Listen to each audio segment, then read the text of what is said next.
থাকে, বিড়ম্বনায় পড়তে হয়, তাহলে আমাদেরকে ক্ষমা করে দিবেন। বাংলাদেশ জামাত ইসলামী জনকল্যাণে এই 5 দফা দাবিকে বাস্তবায়নের লক্ষ্যে আজকের এই কর্মসূচি ঘোষণা করেছে। বাংলাদেশ জামাত ইসলামী চায় বাংলাদেশে আর কোনো নতুন ফ্যাসিস্টের জন্ম না হোক। বাংলাদেশ জামাত ইসলামী চায় বাংলাদেশে নতুন কোনো স্বৈরাচারের আবির্ভাব না হোক।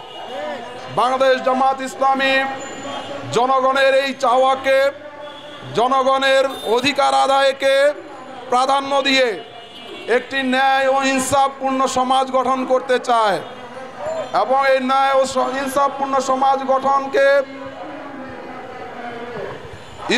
বাংলাদেশ জামাত ইসলামী দেশবাসীকে সাথে নিয়েই করতে চায়। এজন্য বাংলাদেশ জামাত ইসলামী কেন্দ্র ঘোষিত আজকের এই বিভাগীয় পর্যায়ের মানববন্ধন আমরা সকাল 10:30 থেকে শুরু করেছি। দুপুর 12টায় আমরা আমাদের এই কর্মসূচি সমাপ্ত ঘোষণা করব। যারা এই কর্মসূচিতে অংশগ্রহণ করেছেন, এই কর্মসূচিকে সাফল্যমণ্ডিত করেছেন, নগরবাসী কষ্ট স্বীকার করে আমাদের এই কর্মসূচিকে সফল করার জন্য সহযোগিতা করেছেন, সকলকে আন্তরিক মোবারকবাদ এবং ধন্যবাদ জানিয়ে বাংলাদেশ জামাত ইসলামীর আগামী যে সকল কর্মসূচি আসবে, দেশ গঠনের কর্মসূচি, সন্ত্রাস মুক্তকরণের কর্মসূচি, চাঁদাবাজ মুক্তকরণের কর্মসূচি, দুর্নীতি মুক্তকরণের কর্মসূচি, বেকারত্ব মুক্তকরণের কর্মসূচি, এই সকল কর্মসূচিতে দেশবাসী, নগরবাসী সহ এলাকাবাসীর সকলের সহযোগিতা কামনা করে আমরা আজকের মতো মানববন্ধন কর্মসূচি এখানেই সমস্ত ঘোষণা করছি। আপনারা সকলেই শান্তিপূর্ণভাবে যার যার এলাকায় চলে যাবেন। আল্লাহ রাব্বুল আলামিন আমাদের এই সময়কে কবুল করুন। একটি সুন্দর এবং সুখী সমৃদ্ধপূর্ণ একটি দেশ গড়ার তৌফিক আল্লাহ রাব্বুল আলামিন আমাদেরকে দান করুন। এই আশাবাদ ব্যক্ত করে, এই আশা কামনা করে আপনাদেরকে আবারও ধন্যবাদ জানিয়ে আমাদের কর্মসূচি এখানেই সমাপ্তি ঘোষণা করছি। আসসালামু আলাইকুম ওয়া রাহমাতুল্লাহ। অবিলম্বে ফ্যাসিবাদের দোসরদের বিচার নিশ্চিত করতে হবে এবং আমাদের আরো একটি গুরুত্বপূর্ণ দাবি হচ্ছে জাতীয় পার্টি সহ 14 দলের রাজনীতি নিষিদ্ধ করতে হবে।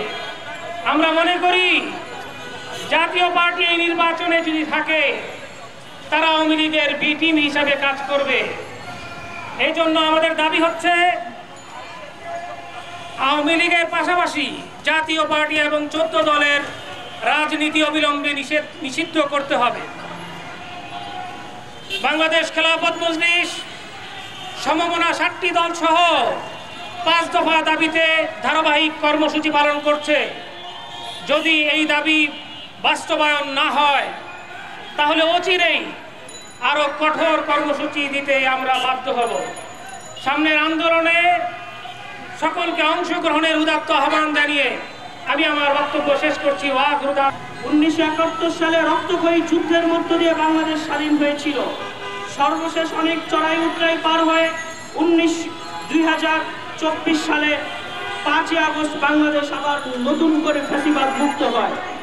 2000 শহীদের রক্তের উপর প্রতিষ্ঠিত এই সরকার এখনো আওয়ামী লীগের কোনো দৃশ্যমান বিচার করেনি। আমরা আজকের এই মানববন্ধন থেকে অবিলম্বে জুলাই সনদের বাস্তবায়ন চাই। আগামী নির্বাচনের আগেই আমরা জুলাই সনদের বাস্তবায়ন চাই। জুলাই সনদের মাধ্যমে আগামী বাংলাদেশ পরিচালিত হবে ইনশাআল্লাহ।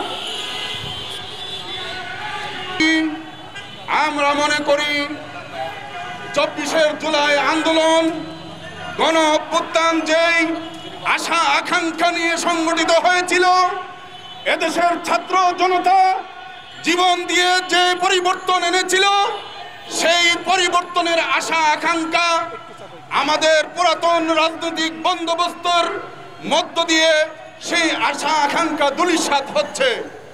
এজন্য আমরা বাংলাদেশ খেলাফত মজলিসের পক্ষ থেকে 5 দফা দাবি দিয়েছি যে জুলাই সনদের ভিত্তিতে আগামী জাতীয় সংসদ নির্বাচন হতে হবে। যদি জুলাই সনদের ভিত্তিতে আগামী জাতীয় সংসদ নির্বাচন না হয়, তাহলে আমরা বিগত 16 বছর যে ফেসিবাদের শাসনের মধ্যে ছিলাম, আমরা আইনা গড়েছিলাম, আমরা নির্যাতন নিপীড়ন খুন গুমের মধ্যে ছিলাম, সেই রাজত্বে আবার ফিরে যেতে হবে।